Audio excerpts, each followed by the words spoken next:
Friends, अगर आपको ये लगता है कि इलेक्ट्रॉन्स को जब हम अरेंज करते हैं तो अरेंज करते समय N plus L rule follow करते हैं, ताकि क्योंकि जो एनर्जी का ऑर्डर है उसमें लोएस्ट ऑर्डर से इलेक्ट्रॉन का फिलिंग होता है।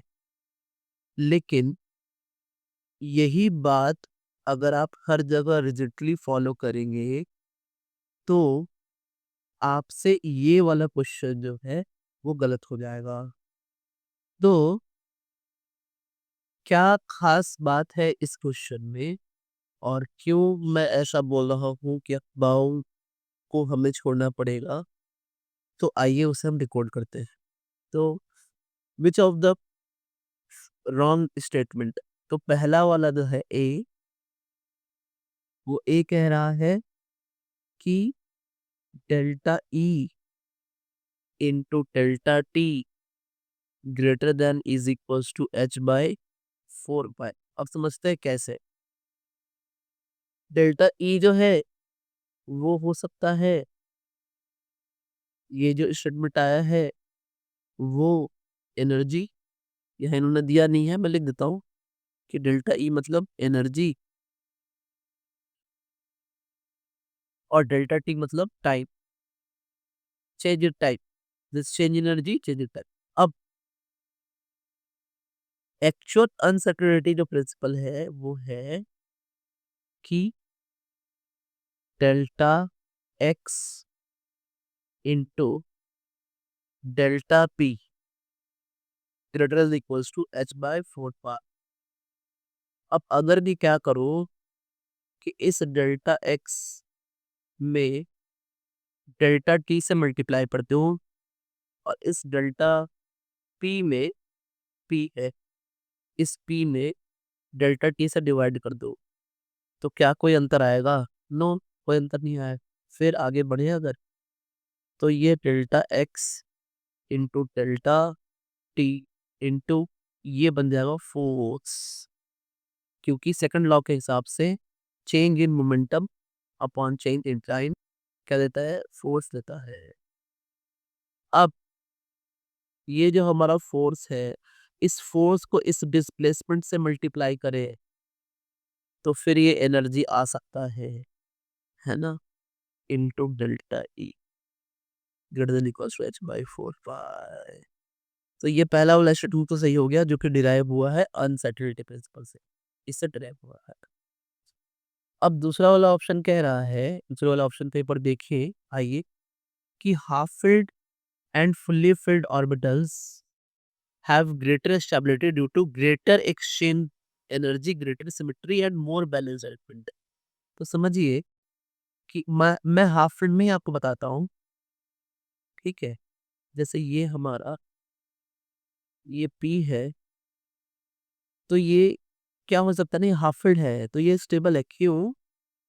क्योंकि एक्सचेंज लाइन मैक्सिमम है, मैक्सिमम एक्सचेंज लाइन है, मैक्सिमम एक्सचेंज लाइन है, तो एनर्जी भी क्या है? मैक्सिमम कम हो रही है ना। So change in energy, change in energy is max, ठीक है।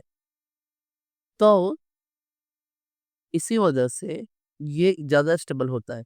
इवन आप डी को भी देखेंगे ना, तो जो हाफ फील्ड होते हैं उसमें एक्सचेंज लाइंस मैक्सिमम होती हैं, आप देख पा रहे होगे।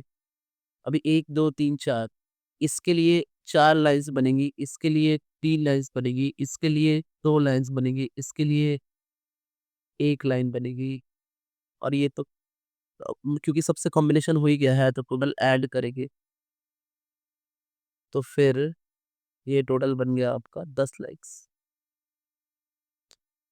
तो टोटल 10 लाइन्स, यही अगर इलेक्ट्रॉन पेयर्ड होता या एक इलेक्ट्रॉन नहीं होता तो फिर वो एक्सचेंज नहीं हो पाएगा जितना ये हो पा रहा है। मान लीजिए 4 लाइन्स हो, 4 इलेक्ट्रॉन्स हो एक्चुअली, अगर तो 4 इलेक्ट्रॉन्स के लिए फिर तो देख ले, पहले वाले के लिए 3 लाइन्स बनी, तो 3 + 2 + 1 यानी ये 6 लाइसिन। तो इस हिसाब से हाफ फिल्ड और फुल फिल्ड जो होता है, हाफ एंड फुल फिल्ड है ना, आर मोर स्टोन्स। ठीक है, तो ये भी सही है, ये भी सही है, ये भी सही है, ए भी सही है। अब सी हमसे कह रहा है, सी को पढ़िए एक बार, कह रहा है कि the energy of 2s orbital is less than 2p orbital in case of hydrogen like statements. तो अब याद करिए, मैंने आपको बताया था, देखिए हाइड्रोजन जो है ना, हाइड्रोजन, जो हाइड्रोजन है वो उस हाइड्रोजन की एक खास बात है, आइए समझते हैं। तो जो हाइड्रोजन है वो मल्टी इलेक्ट्रॉन नहीं, सिंगल इलेक्ट्रॉन है। तो सिंगल इलेक्ट्रॉन में क्या होते हैं कि सिंगल, है ना, सिंगल, सिंगले हो गया है ना, तो आइए, तो सिंगल इलेक्ट्रॉन में सबशेल्स नहीं होते हैं, है ना, do not have subshells, subshells नहीं होते, है ना। अब सबशेल्स नहीं होंगे तो इसलिए एल है ही नहीं, और एनर्जी पूरी पूरी डिपेंड करती है जो कि बोर ने निकाला था, -13.6 bye n square into z square, and the energy totally totally depends only on principal quantum number n। yes, and इसीलिए 2s हो 2p हो, दोनों की एनर्जी बराबर हो जाएगी, और ये सब n इक्वल्स टू 2 में ही आएंगे। अलग अलग एनर्जी लेवल सही है, क्योंकि एनर्जी एल पर डिपेंड नहीं कर रही। हाइड्रोजन एक सिंगल इलेक्ट्रॉन सिस्टम है, फिर सिंगल है ना, सिग्नल लिख दिया मैंने फिर से, तो ये सिंगल है ना। तो ये बात हमें ध्यान रखनी है, सबसे इम्पोर्टेंट बात थी। तो ऑप्शन सी जो है वही इनकरेक्ट है, और वही हमारा आंसर भी है। So this is the right answer, C. Our answer is C. Yes students, so thanks.